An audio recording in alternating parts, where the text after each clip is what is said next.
Hello friends, welcome to our YouTube channel. नमस्कार मित्रांनो, Sandeep sir academy या आपल्या यूट्यूब चॅनलवर मी तुमच्या सर्वांचं स्वागत करतो.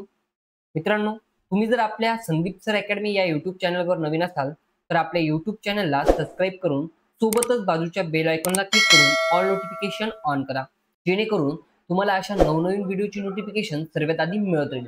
त्याचप्रकारे मित्रांनो, तुम्ही जर आपलं स्टडी विथ संदीप सर हे ॲप इन्स्टॉल केलं नसेल तर ते देखील इन्स्टॉल करून घ्यायचंय आणि त्यावर आपला चालू घडामोडीचा जो काही कोर्स आहे तो नक्कीच चेक करायचा आहे. त्यामध्ये तुम्हाला चालू घडामोडीवर आधारित जे काही प्रश्न आहेत तर त्याची PDF व नोट्स प्रोव्हाइड केलेले आहेत. ओके, ते तुम्ही चेक करू शकता.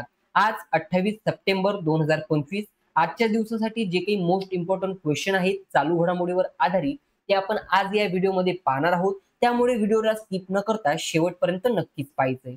ओके, चला तर मग जास्त टाइमपास न करता आजच्या व्हिडिओ सेशनला सुरुवात करूया.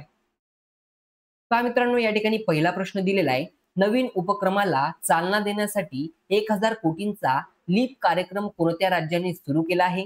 तर या प्रश्नाचं जे काही योग्य उत्तर असणार आहे मित्रांनो ते म्हणजे ऑप्शन डी. एक मिनिट मित्रांनो, ऑप्शन डी कर्नाटक. या ठिकाणी लक्षात घ्यायचे मित्रांनो. जाणून घेऊया याविषयी माहिती. लीप म्हणजे काय मित्रांनो, तर लोकल इकॉनॉमिक ऍक्सलरेटर प्रोग्राम म्हणजेच काय, तर स्थानिक अर्थव्यवस्था प्रवेग कार्यक्रम.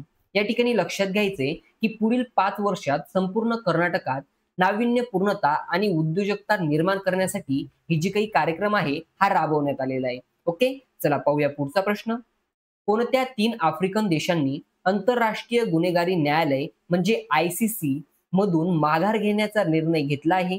तर या ठिकाणी या प्रश्नाचं जे काही योग्य उत्तर असणार आहे मित्रांनो ते म्हणजे ऑप्शन डी वरील सर्व. या ठिकाणी लक्षात घ्यायचे की बुर्किना फासो, माली आणि नायजर या तिघही देशांनी या ठिकाणी माघार घेण्याचा निर्णय घेतलेला आहे. जाणून घेऊया याविषयी थोडक्यात माहिती. आंतरराष्ट्रीय गुन्हेगारी न्यायालय म्हणजेच ICC इंटरनॅशनल क्रिमिनल कोर्ट हे रोम कायद्याअंतर्गत 2002 मध्ये स्थापन करण्यात आलेले. ओके, 2002 मध्ये झालेले एक स्वतंत्र कायमस्वरूपी आंतरराष्ट्रीय न्यायाधिकरण आहे. याची जी काही कारणं आहेत मित्रांनो, तर आफ्रिकन पक्षपात आणि निवडक न्यायाची धारणा, त्यानंतर प्रभावीपणा आणि अंमलबजावणीची समस्या, त्यानंतर सार्वत्रिक अधिकार क्षेत्राचा अभाव, त्यानंतर संत कारवाई आणि जास्त खर्च. या ठिकाणी लक्षात घ्यायचे ICC म्हणजे काय, मी वरच सांगितलं तुम्हाला, इंटरनॅशनल क्रिमिनल कोर्ट. आणि या ठिकाणी याचे जे काही अध्यक्ष आहेत ते आहेत टोमको अकाने. ओके, चला पाहूया पुढचा प्रश्न. या ठिकाणी बघा पुढचा प्रश्न दिलेला आहे. बहुचर्चित ओझो जलविद्युत प्रकल्प कोणत्या राज्यात बांधला जाणार आहे? या प्रश्नाचं जे काही योग्य उत्तर असणार आहे मित्रांनो ते म्हणजे ऑप्शन बी अरुणाचल प्रदेश. या ठिकाणी लक्षात घ्यायचे मित्रांनो की याची जी काही विशेषता आहे ती म्हणजे भारत चीन सीमेजवळील सुबानसिरी नदीजवळील अप्पर सुबानसिरी जिल्ह्यात हा प्रकल्प या ठिकाणी राबवण्यात येत आहे. या ठिकाणी लक्षात घ्यायचे की 2200 मेगावॅट क्षमतेच्या नदी प्रवाहाच्या प्रकल्पाला अलीकडेच पर्यावरणीय मंजुरी मिळाली आहे. हे देखील या ठिकाणी लक्षात ठेवायचे मित्रांनो.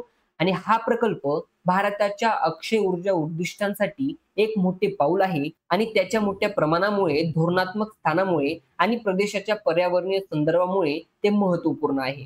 चला मित्रांनो पाहूया पुढील प्रश्न. Controller general of communication account म्हणजे CGCA म्हणून कोणी पदभार स्वीकारला आहे? तर या प्रश्नाचं जे काही योग्य उत्तर असणार आहे मित्रांनो ते म्हणजे वंदना गुप्ते. ओके, यांनी control general of communication account याचा पदभार स्वीकारला आहे. या ठिकाणी लक्षात घ्यायचे. याविषयी थोडी माहिती पाहूया मित्रांनो. या ठिकाणी लक्षात ठेवायचे की अजून ज्या काही भारतात नियुक्त्या झालेल्या आहेत यावर आपण थोडीफार या ठिकाणी रिव्हिजन टाकून घेऊया.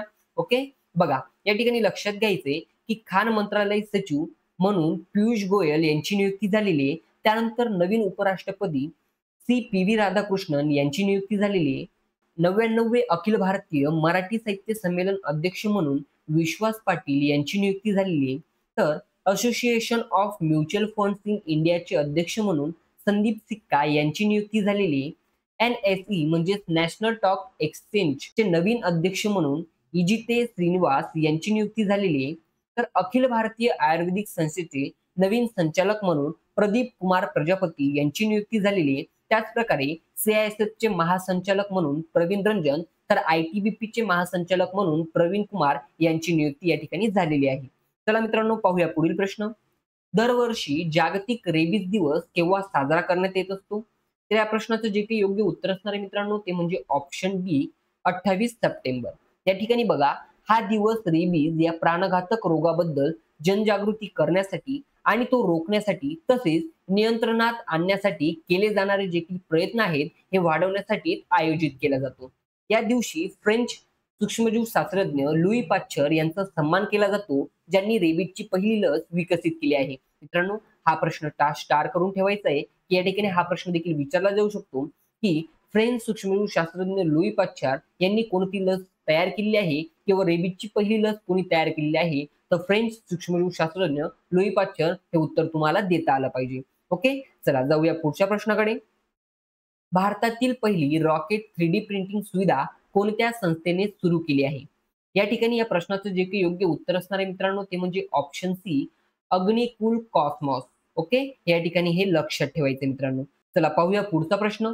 आसाममधील पायाभूत सुविधांच्या उन्नतीसाठी भारताने कोणत्या संस्थेसोबत 125 दशलक्ष USD कर्ज करारावर स्वाक्षरी केली आहे?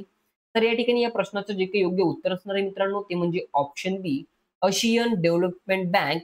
म्हणजेच काय मित्रांनो, तर ADB. ओके, याच्यासोबत जाणून घेऊया याविषयी थोडक्यात माहिती. याची जी काही स्थापना आहे मित्रांनो, ही 19 डिसेंबर 1966 रोजी झालेली आणि याचे 11वे जे काही अध्यक्ष आहेत ते आहेत मसातो कांडा. त्यानंतर याचं जे काही मुख्यालय आहे मित्रांनो, हे फिलिपिन्स मधील मांडलुआंग या ठिकाणी आहे. त्यानंतर सदस्यत्व देश जे काही आहेत मित्रांनो, तर ते 69 आहे आणि नवीन सदस्य देश जो काही बनलेला आहे तो इस्रायल आहे, हे या ठिकाणी लक्षात ठेवायचे. हा प्रश्न देखील स्टार करून ठेवायचा मित्रांनो, विचारला जाऊ शकतो. चला पाहूया पुढील प्रश्न. उत्तर प्रदेशातील किती टक्के पात्र कुटुंबांकडे PMGY अंतर्गत किमान एक आयुष्यमान कार्ड आहे? या ठिकाणी या प्रश्नाचं जे काही योग्य उत्तर असणार आहे मित्रांनो, ते म्हणजे ऑप्शन ए, 87%. बघा, या ठिकाणी PMJAY ही जी काही योजना आहे मित्रांनो, तर या ठिकाणी हिचं जे काही नाव आहे ते म्हणजे प्रधानमंत्री जन आरोग्य योजना. ओके, आणि याची जी काही सुरुवात झालेली मित्रांनो, ही 23 सप्टेंबर 2018 रोजी किंवा 23 सप्टेंबर 2018 रोजी भारताचे पंतप्रधान नरेंद्र मोदी यांच्या हस्ते झारखंडमधील रांची येथे लॉन्च करण्यात आले. ओके, चला पाहूया पुढील प्रश्न. किरण देसाई यांचे कोणते पुस्तक बुकर पुरस्कारासाठी शॉर्टलिस्ट झाले आहे? तर या ठिकाणी या प्रश्नाचं जे काही योग्य उत्तर असणार आहे मित्रांनो, ते म्हणजे option D, the loneliness of Sonia and Sunny. Okay, चला जाऊया पुढच्या प्रश्नाकडे. स्पीड स्केटिंग वर्ल्ड चॅम्पियनशिप मध्ये आनंद कुमार वेलन कुमारने कोणत्या स्पर्धेत मॅरेथॉन सुवर्ण पदक जिंकले? तर या ठिकाणी या प्रश्नाचं योग्य उत्तर असणार आहे ऑप्शन सी, 42 किमी मॅरेथॉन मध्ये. ओके, 42 किमी मॅरेथॉन मध्ये.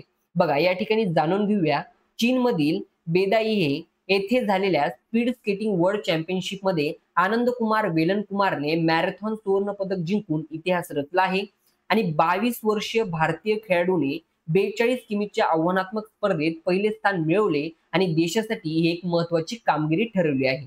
चला मित्रांनो, जाणून घेऊया पुढचा प्रश्न. 524 वर्ष जुना त्रिपुरा सुंदरी मंदिर संकुलनाचे पुनर्विकसित उद्घाटन कोणी केले आहे? तर या ठिकाणी या प्रश्नाचं योग्य उत्तर असणार आहे ऑप्शन बी, नरेंद्र मोदी. या ठिकाणी लक्षात घ्यायचे की 51 शक्तिपीठांपैकी एक असलेल्या या मंदिराचा पुनर्विकास, तीर्थयात्रा पुनर्जीवन आणि आध्यात्मिक वारसा संवर्धन मोहीम म्हणजे प्रसाद या योजनेअंतर्गत करण्यात आला आहे. चला मित्रांनो, जाऊया पुढील प्रश्नाकडे. रेल्वे आधारित मोबाईल लॉन्चवरून भारताने अलीकडेच कोणत्या क्षेपणास्त्राची यशस्वी चाचणी केली आहे? या प्रश्नाचं जे काही योग्य उत्तर असणार आहे मित्रांनो, ते म्हणजे ऑप्शन ए, अग्नि प्राईम. हे या ठिकाणी लक्षात ठेवायचंय. बघा, अग्नि प्राईम क्षेपणास्त्र हे भारताचे स्वदेशी 2 टप्प्यांची आणि घन इंधन असलेले बॅलिस्टिक क्षेपणास्त्र आहे. रेल्वे आधारित मोबाईल लॉन्चवरून त्याची चाचणी केल्याने भारताची धोरणात्मक क्षमता, टिकून राहण्याची क्षमता आणि प्रतिबंधक क्षमता वाढते आणि त्याची मारक क्षमता जी काही आहे मित्रांनो, तर ही 2000 किमी पर्यंत आहे, ज्यामुळे ती भारताच्या संरक्षण यंत्रणेचा एक महत्वाचा घटक बनते. चला मित्रांनो, पाहूया पुढील प्रश्न. आशिया कप 2025 मध्ये भारताने कोणत्या संघावर विजय मिळवून 9वा किताब पटकावला आहे? तर या प्रश्नाचं जे काही योग्य उत्तर असणार आहे ते म्हणजे ऑप्शन बी, पाकिस्तान. चला मित्रांनो, पाहूया पुढील प्रश्न. केंद्र सरकारने कोणत्या दहशतवादी संघटनेवरील बंदी आणखी 5 वर्षासाठी वाढवली आहे? तर या ठिकाणी या प्रश्नाचं योग्य उत्तर असणार आहे ऑप्शन बी, NSCN.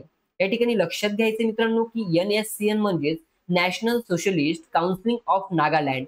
हा गट ईशान्य भारतातील नागालँड आणि म्यानमार सीमेवर कार्यरत असून देशविघात कारवाया करत असल्यामुळे त्यांच्यावर बंदी ही कायम ठेवण्यात आली आहे. चला मित्रांनो, पाहूया पुढील प्रश्न.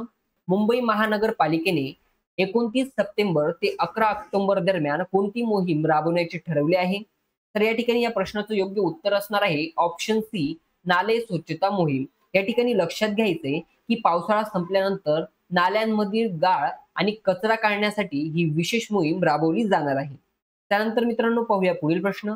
28 सप्टेंबर हा दिवस कोणत्या ऐतिहासिक व्यक्तिमत्वाचा जयंतीसाठी ओळखला जातो? या ठिकाणी लक्षात घ्यायचंय या प्रश्नाचं जे काही योग्य उत्तर असणार आहे ते म्हणजे ऑप्शन बी, भगतसिंग. या ठिकाणी बघा, यांचा जो काही जन्म आहे हा 28 सप्टेंबर 1907 रोजी झाला आणि त्यांचं जे काही जन्मस्थान आहे मित्रांनो हे पंजाब मधील बांगा म्हणजे आत्ताचं पाकिस्तान हे आहे. त्यानंतर भगतसिंग हे भारताचे क्रांतिकारक, निर्भय देशभक्त आणि समाजवादी विचारांचे नेते होते. त्यांना शहीद ए आझम, लक्षात ठेवायचे मित्रांनो, शहीद ए आझम म्हणून देखील ओळखले जाते. त्यानंतर 1928 मध्ये लाला लजपत राय यांच्या मृत्यूचा बदला घेण्यासाठी भगतसिंग, राजगुरू व सुखदेव यांनी लाहोरमध्ये ब्रिटिश अधिकारी कॉर्डन्स यांची हत्या केली आणि 8 एप्रिल 1929 रोजी भगतसिंग व बटुकेश्वर दत्त यांनी दिल्लीतील केंद्रीय विधानसभेत बॉम्ब टाकला. हा बॉम्ब फक्त आवाजासाठी होता, कोणालाही इजा करण्यासाठी नव्हता. त्याचा उद्देश फक्त इनकलाम जिंदाबाद हा संदेश पसरवणे होता. या ठिकाणी लक्षात घ्यायचं मित्रांनो की ब्रिटिश सरकारने भगतसिंग, राजगुरू आणि सुखदेव यांना फाशीची शिक्षा ठोठावली. 23 मार्च, बघा या ठिकाणी लक्षात घ्यायचंय की 23 मार्च 1931 रोजी लाहोरच्या तुरुंगात तिघांना फाशी देण्यात आली आणि हा दिवस आपण शहीद दिवस म्हणून पाळत असतो. बघा मित्रांनो, या ठिकाणी जे काही आपले आजचे प्रश्न होते ते या ठिकाणी संपलेले आहेत. तुम्हाला आपला हा आजचा व्हिडिओ कसा वाटला कमेंट्स करून नक्कीच सांगायचे आणि व्हिडिओ आवडल्यास जास्तीत जास्त विद्यार्थ्यांपर्यंत देखील शेअर करायचे.